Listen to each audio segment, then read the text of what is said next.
Chapter 13. Wheelbarrow. Next morning, Monday. After disposing of the embalmed head to a barber for a block, I settled my own and comrades' bill, using, however, my comrades' money.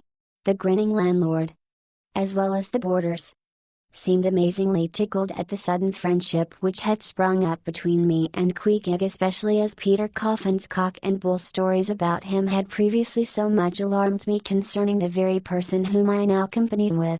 We borrowed a wheelbarrow, and embarking our things, including my own poor carpet bag, and Queequeg's canvas sack and hammock, away we went down to the Moss, the little Nantucket packet schooner moored at the wharf. As we were going along, the people stared. Not at Queequeg so much, for they were used to seeing cannibals like him in their streets, but at seeing him and me upon such confidential terms. But we heeded them not, going along wheeling the barrow by turns, and Queequeg now and then stopping to adjust the sheath on his harpoon barbs. I asked him why he carried such a troublesome thing with him ashore, and whether all whaling ships did not find their own harpoons. To this, in substance, he replied, that though what I handed was true enough, yet he had a particular affection for his own harpoon, because it was of assured stuff, well tried in many a mortal combat, and deeply intimate with the hearts of whales. In short, like many inland reapers and mowers, who go into the farmers' meadows armed with their own scythes, though in no wise obliged to furnish them, even so, Queequeg, for his own private reasons, preferred his own harpoon, shifting the barrow from my hand to his. He told me a funny story about the first wheelbarrow he had ever seen. It was in Sag Harbor. The owners of his ship, it seems, had lent him one, in which to carry his heavy chest to his boarding house.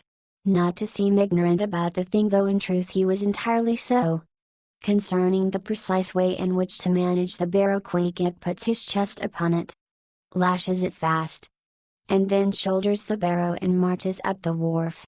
"Why," said I, "Queequeg, you might have known better than that, one would think." Didn't the people laugh upon this? He told me another story. The people of his island of Rokovoko, it seems, at their wedding feasts express the fragrant water of young coconuts into a large stained calabash like a punch bowl. And this punch bowl always forms the great central ornament on the braided mat where the feast is held. Now a certain grand merchant ship once touched at Rokovoko, and its commander, from all accounts, a very stately punctilious gentleman.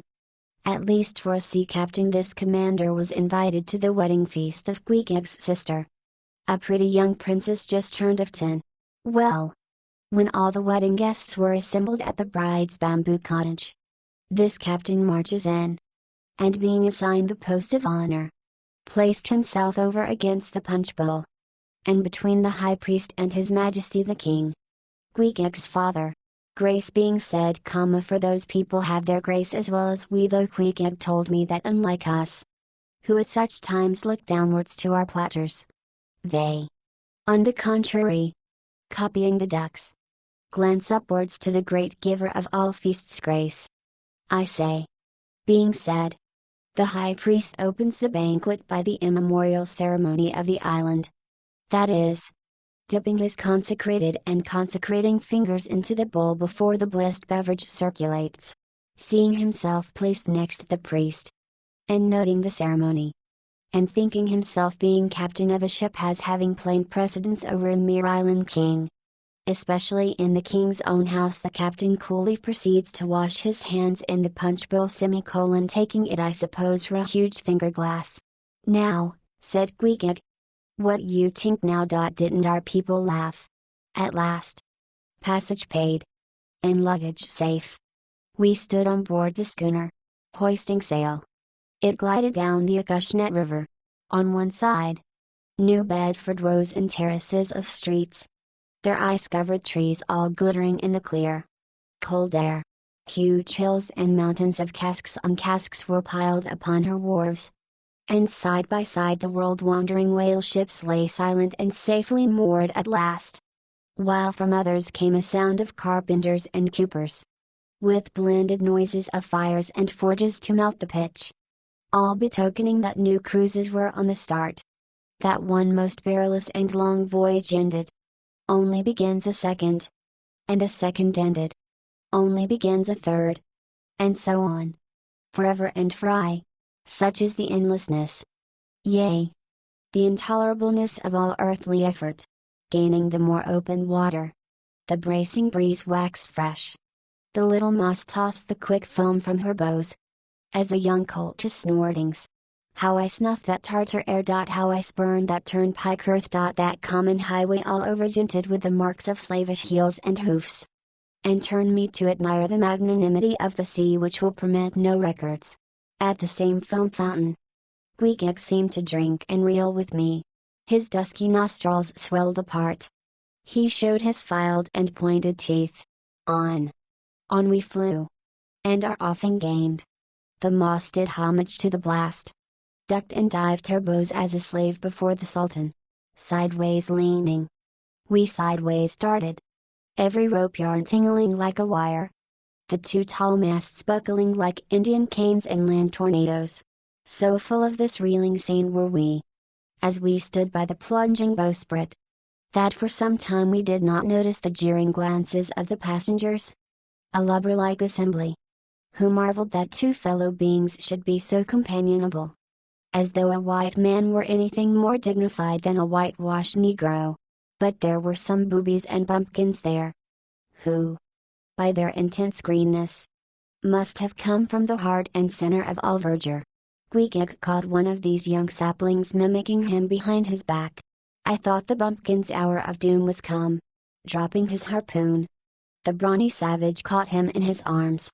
And by an almost miraculous dexterity and strength, sent him high up bodily into the air. Then slightly tapping his stern in mid-somerset, the fellow landed with bursting lungs upon his feet. While Queequeg, turning his back upon him, lighted his tomahawk pipe and passed it to me for a puff. "Captain! Captain!" yelled the bumpkin, running towards that officer. "Captain! Captain! Here's the devil!" "Hello! You sir!" cried the captain. A guantrib of the sea. Stalking up to Queequeg. "What in thunder do you mean by that? Don't you know you might have killed that chap?" "What him say?" said Queequeg, as he mildly turned to me. "He say," said I, "that you came near killee that man there," pointing to the still shivering greenhorn. "Killee," cried Queequeg, twisting his tattooed face into an unearthly expression of disdain. "Ah! Him bevy smally fishy. Queequeg no killee so smally fishy. Queequeg killee big whale." "Look you," roared the captain. "I'll kill you. You cannibal! If you try any more of your tricks aboard here. So mind your eye." But it so happened just then, that it was high time for the captain to mind his own eye. The prodigious strain upon the mainsail had parted the weather sheet. And the tremendous boom was now flying from side to side, completely sweeping the entire after part of the deck. The poor fellow whom Queequeg had handled so roughly, was swept overboard. All hands were in a panic. And to attempt snatching at the boom to stay it, seemed madness. It flew from right to left, and back again, almost in one ticking of a watch. And every instant seemed on the point of snapping into splinters. Nothing was done. And nothing seemed capable of being done. Those on deck rushed towards the bows, and stood eyeing the boom as if it were the lower jaw of an exasperated whale.